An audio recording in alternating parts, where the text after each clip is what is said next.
From the very beginning, St. Margaret's has been a church that's focused on being a light in the lakeshore. Somebody said the heart of God is something that pulses outwards, and I think that's the heartbeat of St. Margaret's. Our regular community is quite small, but we have an enormous informal congregation, and I think again it's because of that heartbeat. We have supper for more or less the community. We get up to 120 people that come here for those meals.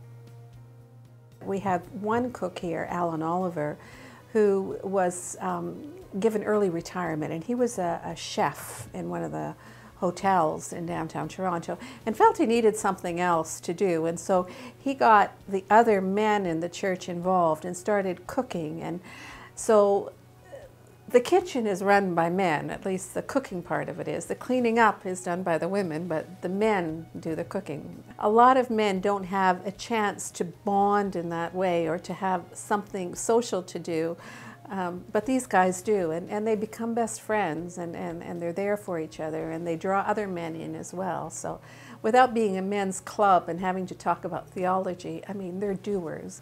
They actually prepare the food that we love to eat, so that's great. About 25 to 30 men stay, they get their laundry done, they get popcorn and movies, and then they leave with breakfast. They have breakfast and they leave with a lunch bag.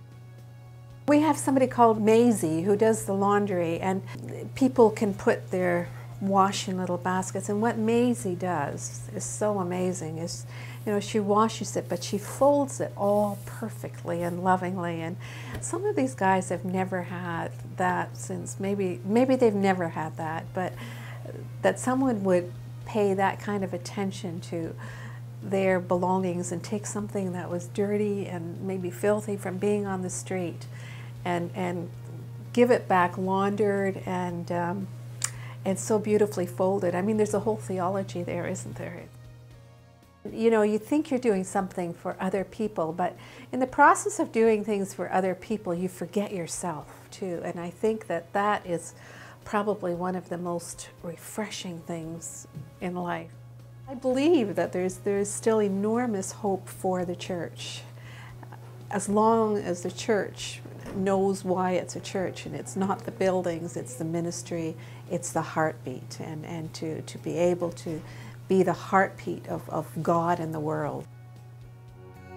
Come check us out. Come visit us.